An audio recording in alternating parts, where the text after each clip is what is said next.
capítulo 4, versículo 9. Con Onésimo, amado y fiel hermano, que es uno de vosotros, todo lo que acá pasa os harán saber. Gloria al Señor. En el día de hoy vamos a escudriñar en este pasaje y en la carta de Filemón. Así que le invito a que abra también el libro o la carta del apóstol Pablo a Filemón y la tenga allí, porque vamos a estudiar sobre esta carta en el día de hoy. Vemos que una de las tareas encomendado a Tíquico era un ministro, un siervo fiel del Evangelio que ayudaba a transmitir la información que estaba mandando el apóstol Pablo desde la prisión, ¿no? Fue una tarea de llevar el regreso de Onésimo a Filemón. Onésimo, el esclavo que había huido de su casa, pero que ahora viene con un nuevo nombre. En Colosenses capítulo 4, versículo 9, donde leemos, podemos ver tan nuevo que es que Pablo lo llama amado y fiel hermano. Ya no estamos hablando de un Onésimo esclavo, sino de un amado y fiel hermano. Así que la tarea de Tíquico no era fácil, pero la intersección que hace Pablo por el debate o delante de Filemón es magistral.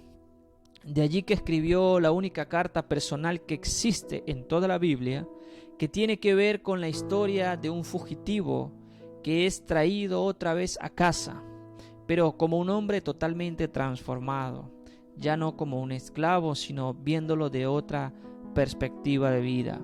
Esta es la historia de un hombre que cometió un error, pero que fue por eso en el que llegó a conocer a Cristo.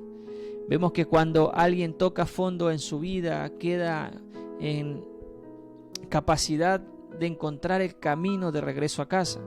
La historia de Onésimo es tan parecida a la del hijo pródigo que me llama mucho la atención y por eso quise compartirla en el día de hoy. Teniendo todo en la casa de Filemón, tomó la decisión de salir de allí y huir hasta llegar a Roma. Algunos piensan que su salida fue porque le robó a su amo, algunas de las hipótesis que se pueden manejar.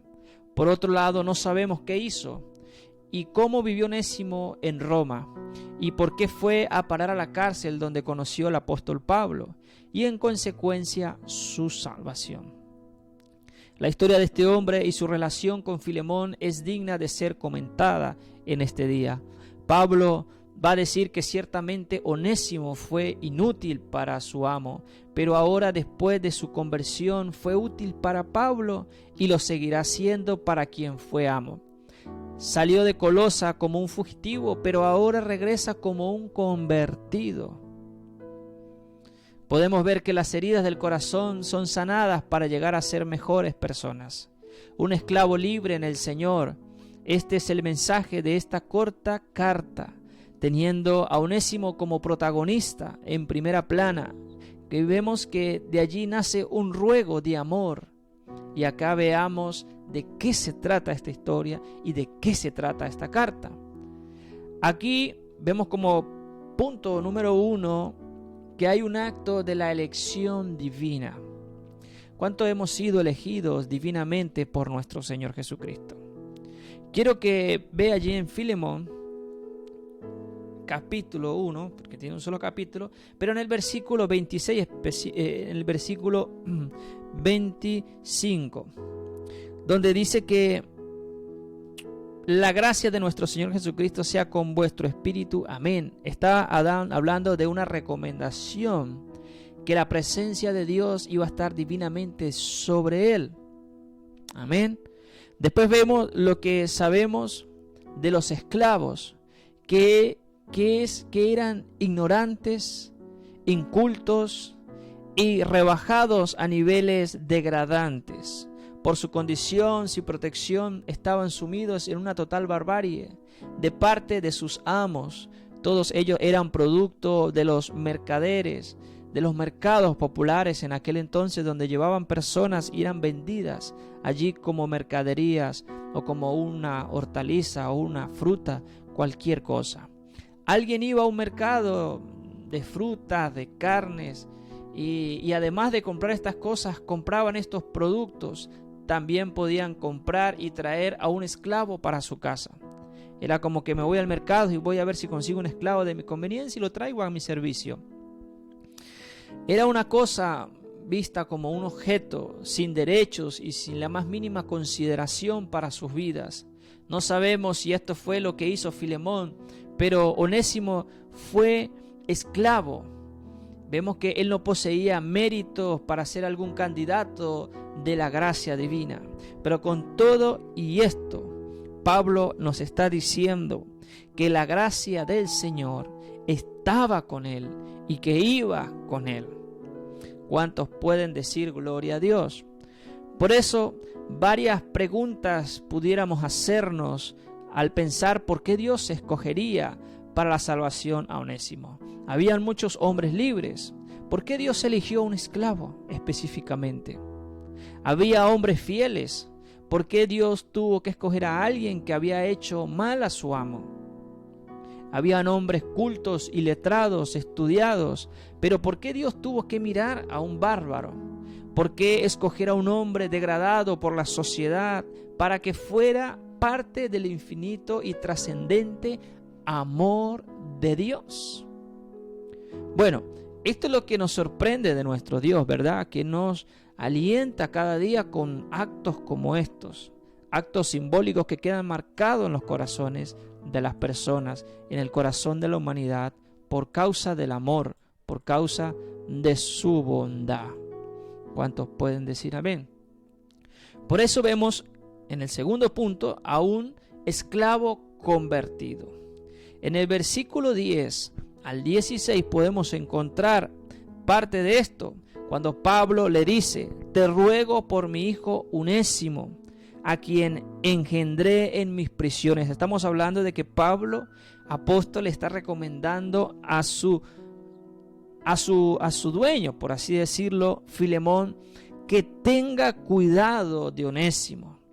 Le escribe específicamente a su amo que le cuide, porque es un hijo espiritual que ha nacido en la gracia de Jesucristo.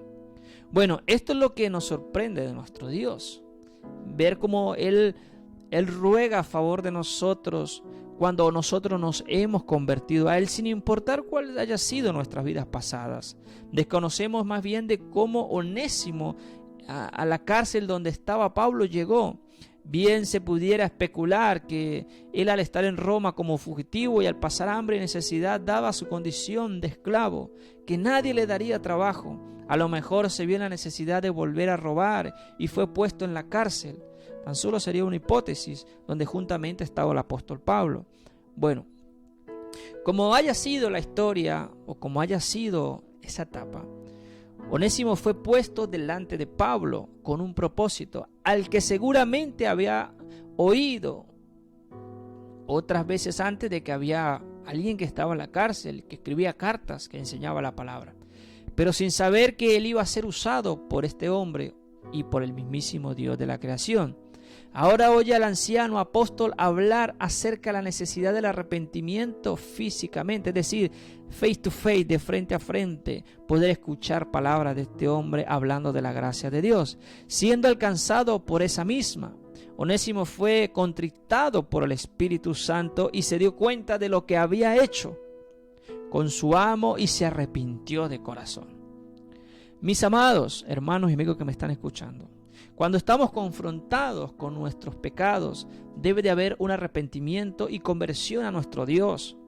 En el caso de Onésimo, su conversión fue tal, o si bien es cierto que en algún momento había cometido alguna falta, que perdió la razón, vemos que su nombre significaba algo muy simbólico. Y Onésimo significa útil. Por un tiempo había perdido la distinción de ese nombre, siendo inútil. Ahora ha llegado a ser tan especial que Pablo lo llama amado y fiel hermano. Porque el Señor, cuando nos llama a su camino, automáticamente nos cambia el nombre. Ya no seremos reconocidos por nuestros títulos pasados, sino con nuestros nuevos títulos. Porque el Espíritu Santo empezará a hacer la obra en nuestras vidas. ¿Cuántos dan gloria a Dios? Ahora ha llegado el ser tan especial que Pablo llama siervo y amado fiel hermano. La vuelta de regreso a su amo era una señal clara de su conversión, y la gracia hace la diferencia. Por eso ya después vemos acá en el versículo 11, donde Pablo nos dice de Filemón capítulo 1, en el cual en otro tiempo te fue inútil, pero ahora a ti y a mí nos es útil. Gloria a Dios.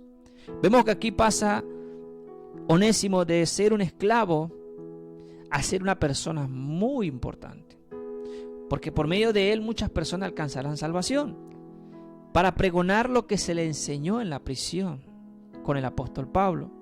A Onésimo había que cambiarlo, no reformarlo.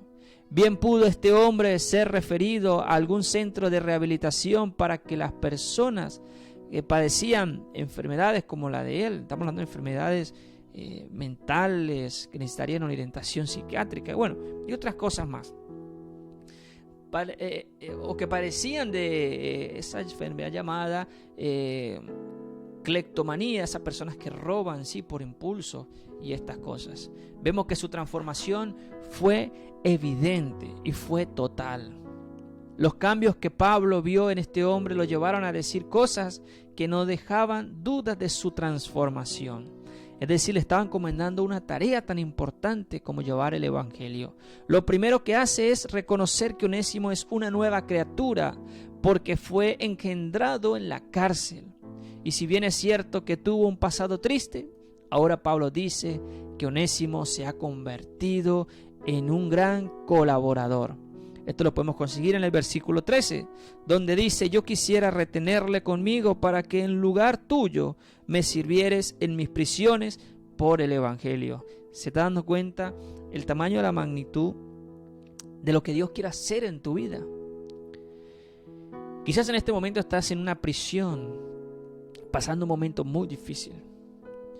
Pero es aquí, en este momento en el que estás pasando, en donde Dios te está forjando y te está transformando para llevarte a un nuevo nivel.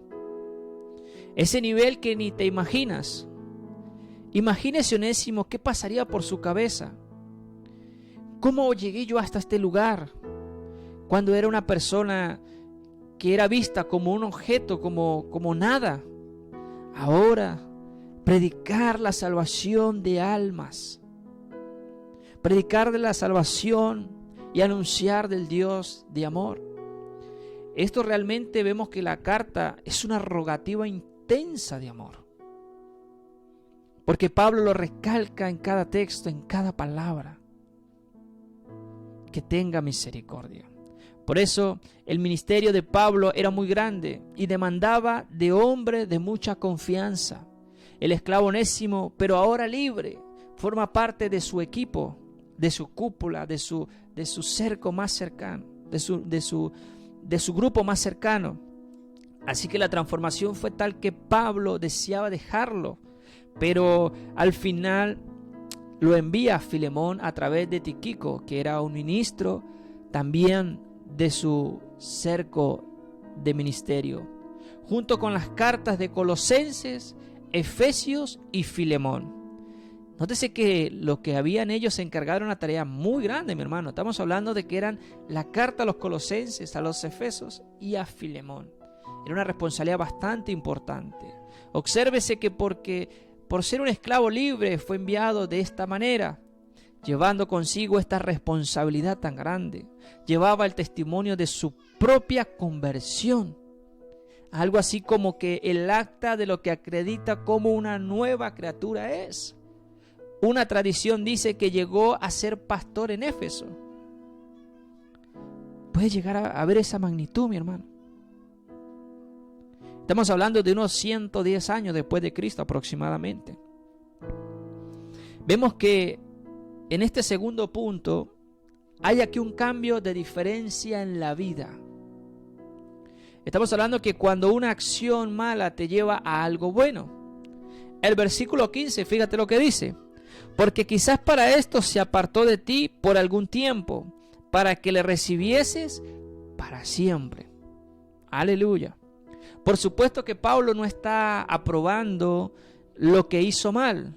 Onésimo cometió un delito y eso lo ha enfrentado, lo ha colocado por delante de él. Más bien que el pecado es pecado y hay que enfrentarlo por su nombre. No tapando o tratando de decir yo fui esto pero no quiero que la gente se entere. Sino que hay ejemplos de la misma historia bíblica que nos hacen ver el punto en el que estoy tratando de llegar o en el que estoy trayendo en este momento. Como por ejemplo cuando el Señor liberó al endemoniado de Gadareno. ¿A usted le gustaría presentarse a alguna persona intentando ganársela para el reino de Cristo y decirle, ¿sabe qué? Yo tuve una vida, en el caso del hombre, de homosexualismo. Y hoy en día ya con esposa, hijo y todo, y quizás le da pena que se enteren de su pasado. O prostitutas que en algún momento lo fueron y ahora ya no son y tienen una familia formada y le preguntan, ¿cuál es su testimonio? Y quizás le dé pena decirlo. Mi hermano, nosotros las cosas las tenemos que llamar por el nombre. No por vergüenza nuestra, sino por la gloria de Dios, quien fue quien nos dio la oportunidad de restablecer nuevas vidas en Cristo Jesús. El que robaba ya no hurta más, el que mataba ya no mate más, y así sucesivamente. Vemos otro ejemplo aquí en lo que sería el ruego del amor. Vemos que la historia de José cuando fue vendido a Egipto y fue usado como instrumento para preservar la casa de su padre de la hambruna que se vendría adelante. Pero eso nos exculpa a sus hermanos. Vemos que lo que hicieron ellos cometieron un gran pecado, que reconocieron cuando José se dio cuenta que a conocer ante ellos lo que había sucedido, vemos los resultados de una acción no justificada, el haberse cometido, sobre todo si esto fue malo y premeditado. Dios puede contrarrestar el pecado para lograr sus fines, pero el pecado seguirá siendo pecado y la falta seguirá siendo una falta.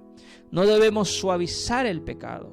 Solo Dios puede trabajar para que una acción mala que hayamos cometido traiga algo bueno a nuestra vida. Cuando aprendamos la lección de haber hecho algo indebido, nos arrepentimos de corazón.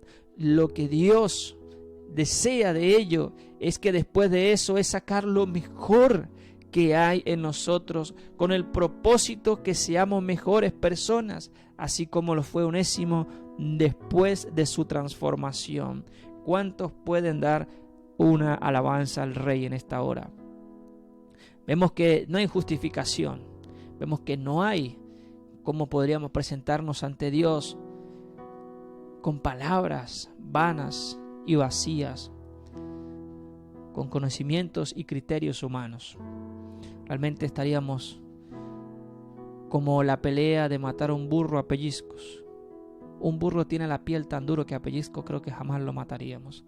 Entonces esa sería una pelea con Dios, nosotros tratando de escudarnos en nuestros actos o en el que lo hice porque me sentía amenazado No. Dios cuando quiere hacer algo, mi hermano, y nos corrige es para poder hacerlo. Por eso vemos el ejemplo de Onésimo, que fue de esclavo a hermano amado, de alguien repudiado a alguien amado. El versículo 16 de Filemón dice: no ya como esclavo, sino como amado, mayormente para mí, pero cuanto más para ti, tanto en la cárcel como en el Señor. Vemos que aquí ya no hay esclavos y ya no hay dueños.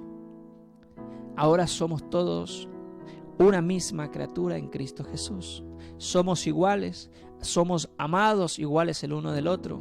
Dios ama al rico como ama al pobre, o ama al pobre como ama al rico. Sencillamente, si el rico reconoce la soberanía de Dios y el poder de Dios para salvación, y el pobre reconoce la soberanía de Dios y el poder de Dios para salvación, son iguales. Por lo que entendemos de toda esta historia es que Onésimo había escuchado de su amo hablar de Cristo. ¿Qué pasó? Que no fue convertido en la iglesia que funcionaba en la casa de Filemón. No lo sabemos, pero el hombre que podía darle un mensaje de salvación en este esclavo fugitivo era el mensaje que Pablo le estaría mandando. Como Pablo no pudo ir donde estaba Onésimo, el Señor se lo envió para que lo expusiera o lo usara para llevar la palabra de vida. Es aquí donde vemos las veces que el diablo es usado para la obra del Señor. Sí, mi hermano, así como lo oye. ¿Qué fue lo que pasó? Pues que el diablo incitó a Onésimo a que faltara. ¿Y qué tuvo con esto? Que él llegara a la prisión, para después ser usado para un propósito tan grande como el arrepentimiento para la salvación de nuestras almas. ¿Qué les parece a usted? Mi Dios es tan grande, ¿verdad que sí? Es muy maravilloso. El trabajo de Dios no se detiene. El que se detiene es usted. La obra de Dios avanza. El que no avanza eres tú. La obra de Dios no deja de ser. El que deja de ser eres tú.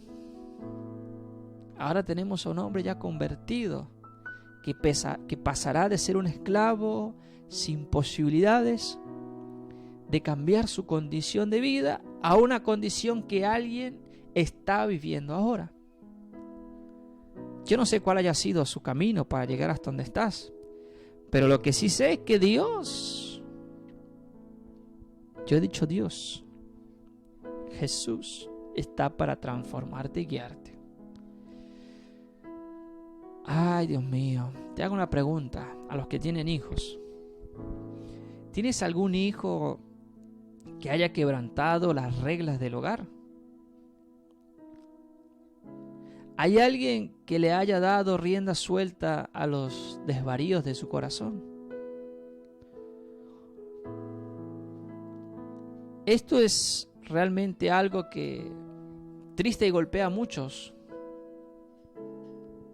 Es muy triste y golpea a muchos. Aleluya. Pero yo creo que no es momento para desanimarnos, ni te desesperes. Tú puedes hacer otra cosa, pero el Espíritu de Dios, que es el que está orando en este momento en su vida y en mi vida, es el que puede hacer lo imposible. Porque hoy nos vamos a dirigir a los brazos de la gracia de Dios para alcanzar su misericordia y poder ser transformados para siempre. Y aquí vamos avanzando para entrar en la recta final. Esto es el aperitivo del final del mensaje. Y es el punto 3. Hay aquí el comienzo de mejores relaciones. Ya totalmente nuestra vida cambia, nuestras relaciones cambian. Supongamos que el indigente ya no va a andar más con indigentes. El indigente va a andar ahora con corbata, con saco, con la mujer que se la pasaba mostrando su cuerpo, ahora no, ahora va a estar bien vestida con decoro, con modestia, profesando piedad. Estamos hablando de que se vea con respeto. Fíjate que el versículo 16 dice, pero cuánto más para ti en el Señor. En el versículo 16 de Filemón. A todos nos toma tiempo aprender las lecciones de la vida. Este fue el caso de Filemón. Lo que pasó entre su esclavo, que quebrantaron todas las relaciones, pero que ahora obra una nueva que hace Cristo y tiene el propósito de restaurarlas. Observemos que, si bien es cierto que Pablo envía de regreso a este esclavo a su amo, su posición ya era distinta. Quizás ya no podía ser maltratado, tendría que ser visto con otros ojos. Ciertamente con esto no se estaba aboliendo la esclavitud, cosas que no dejan muchas preguntas, ¿verdad que sí? Pero que el trato de que Filemón le iba a dispensar a Onésimo tenía que ser diferente. El ruego de amor de Pablo era o incluía un cambio en la manera de tratar a Onésimo, que ahora era un hermano en la fe. El asunto es que cuando Cristo llega a la vida, a nuestras vidas, debe de haber un cambio en las relaciones. Ciertamente Onésimo había cambiado, pero Filemón debería hacer lo mismo como amo. Bien podía Filemón argumentar que no iba a recibir a quien tanto daño le hizo después de haberle robado o de haber cometido el acto que cometió. Pero el creyente no actúa de esa manera. Él no solo transita el cambio del perdón, sino que también del odio. Así como Cristo nos perdonó, nosotros también debemos de perdonar y hacer lo mismo. Para Pablo, Onésimo no era un esclavo, por lo tanto, para Filemón debería de ser aún mayor. El versículo 21 dice: te he escrito confiando en tu obediencia, sabiendo que harás aún más de lo que te digo. Es decir, Pablo está diciendo: mira con misericordia, pero sé que lo harás mejor aún. Es decir, ya ahí entraríamos en otra etapa, donde las personas nos verían con ojos diferentes y la gracia de Dios se reflejaría en nuestras vidas. Este es el ruego del amor. Recibirle como a mí mismo, le dice en el versículo 12. Le está hablando Pablo de que le reciba a Onésimo como si fuera el apóstol Pablo, a iguales. Pablo usó una psicología pastoral con Filemón de una manera admirable para tratar una relación quebrada. Al principio la usó destacando las cualidades de este discípulo, tanto que lo elogia, sus virtudes, y hasta habla de la bendición que él había sido para otros, cuando dice en el versículo 7: pues tenemos gran gozo y consolación en tu amor. Por ti, oh hermano, han sido confortados los corazones de los santos. Esto está en el versículo 7. Y ahora la usa en relación con Onésimo. Pablo le dice: Filemón, que ahora recibiera a Onésimo como si fuera él mismo. ¿Sabe usted lo que estaba pidiendo Pablo en ese ruego del amor? Además de esto, Pablo apela a la utilidad de Onésimo para su ministerio.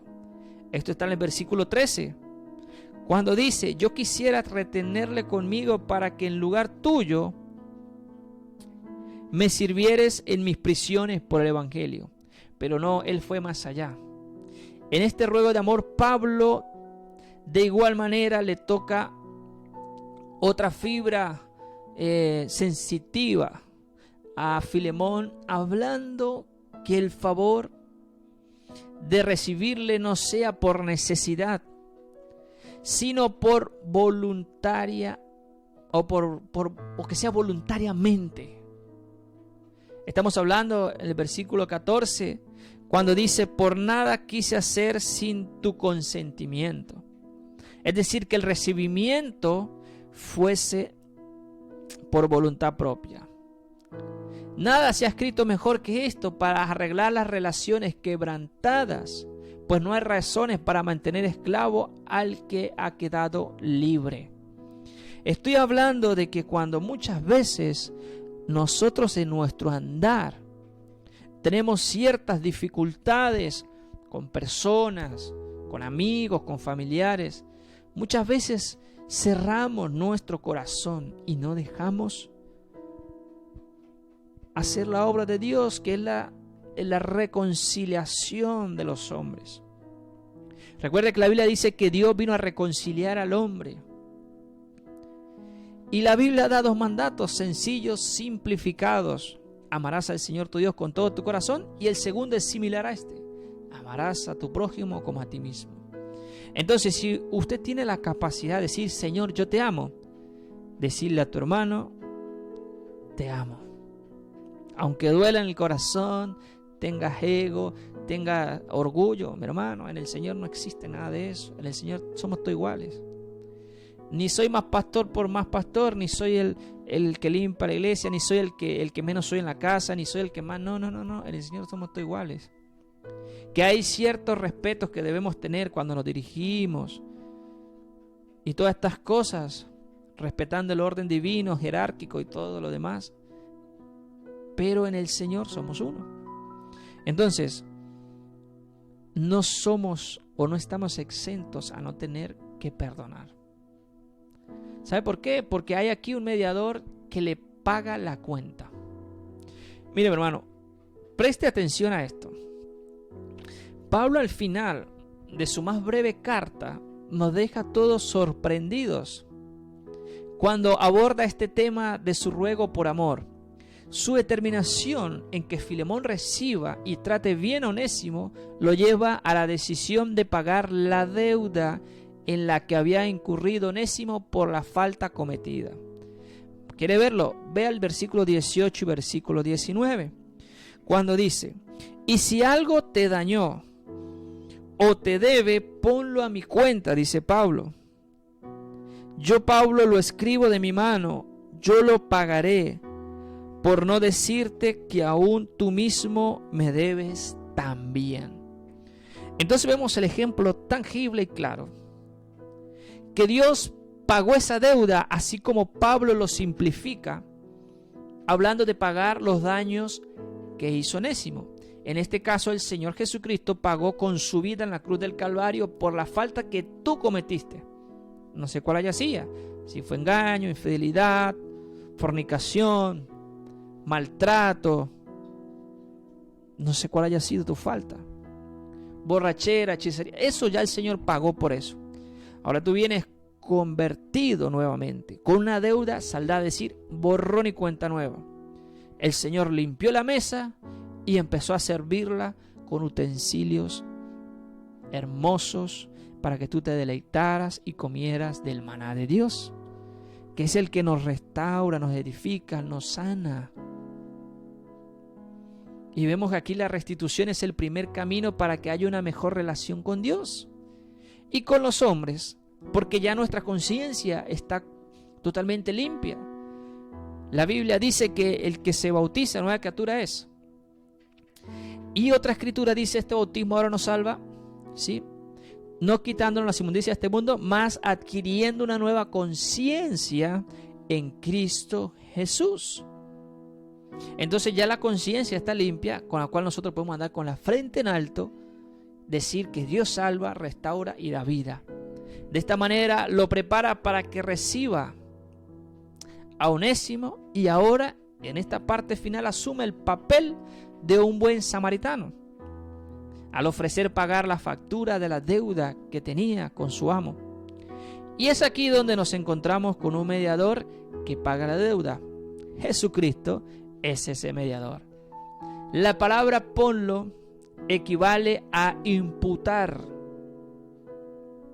Es decir, que esto, o vemos que Pablo, asumiendo el mismo el Espíritu de Cristo, cómo se dirige a los pecadores. ¿Saben por qué? Quiero que vaya a Colosenses y quiero compartir con ustedes esta palabra. Con esto vamos terminando. Colosenses capítulo 2 versículo 14. Anulando el acta de los decretos que había contra nosotros, que nos era contrario, quitándola de en medio y clavándola en la cruz. Aleluya. ¿Qué te parece a usted esto, mi hermano? Aquí nos deja el Señor su sello. Aquí nos deja el Señor la evidencia de que Él ya pagó por nuestra deuda. Martín Lutero expresó lo siguiente: todos nosotros somos los onésimos de Dios. Todos nosotros somos los unésimos de Dios, dijo Martín Lutero.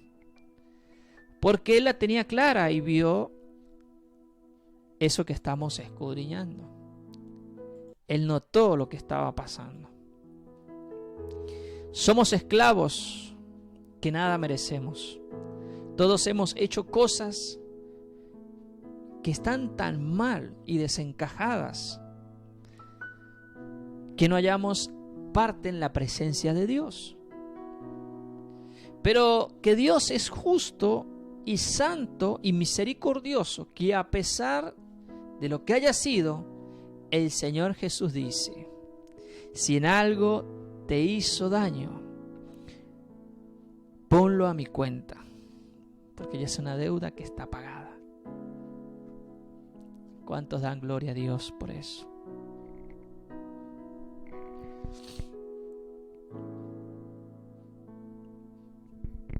Mire, mi hermano, Pablo nos ha presentado su ruego de amor. En esta carta privada nos ha hablado de la gracia del cielo, vista en la forma como Dios actúa en un esclavo insignificante. Lo hace en cambio que le da otra dirección de su vida, en cómo mejorar las relaciones rotas, y sobre todo en la manera como hizo eco en el hombre que era igual que otro producto después del conocimiento de la salvación. En su ruego a Filemón le dice que reciba a Onésimo, ya no como un esclavo, sino como un hermano en Cristo. Y así resumió alguien el mensaje completo de esta breve carta del apóstol Pablo, o significativa carta. La epístola a Filemón nos permitirá ver la cordialidad de las relaciones humanas que sostienen con un amigo, el tacto y la finura simbólica, se podría decir, con la que llevó a acceder a una súplica, el fino humor con el que propone renunciar a un legítimo derecho y la delicadeza de poder surgir un nuevo amor y un nuevo perdón, hacer lo que él no se atrevió a pedirles. Quizás Onésimo pensaba cómo pedírselo de su corazón, pero Onésimo significa muy útil o provechoso. El suyo, siendo inútil, ahora regresó siendo Onésimo, provechoso.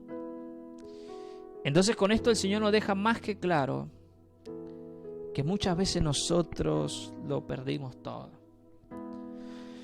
O ahora me estás escuchando y lo perdiste todo ya.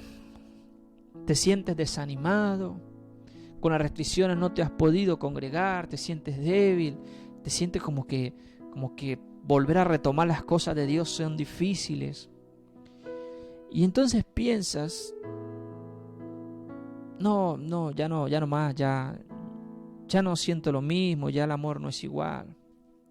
Mire, mi hermano, el enemigo no para. Le contaba a mi esposa esta mañana, estuve viendo ayer una fracción de un culto a Satanás, que el Señor lo reprenda. cómo con la propia palabra de Dios predican en su contra, hablando de un Dios tirano de doble moral, que usó a hombres para asesinar y todas estas cosas. Pero lo que ellos no dicen es que por qué pasó esas cosas. ¿Por qué Dios destruyó Sodoma y Gomorra? Porque ni un justo había. Y vemos sucesivamente que todos los actos de Dios fueron con consecuencias, que fueron advertidas. Pero hay algo que el enemigo no puede darnos, y es la salvación de nuestra alma. Que él puede decir que lo que quiera, pero nosotros los que creemos en la salvación de nuestra alma, no hay nada que nos pueda ofrecer el enemigo que Dios ya no lo haya dado. Dios ya nos dio todo. Con la salvación es más que suficiente. Ni que tengas el mejor castillo, ni que tengas nada de eso se compara con lo que Dios tiene preparado para ti, mi hermano. Todo aquí es circunstancial, pasajero. Muchos quisiéramos tener riquezas, muchos. Pero son circunstanciales.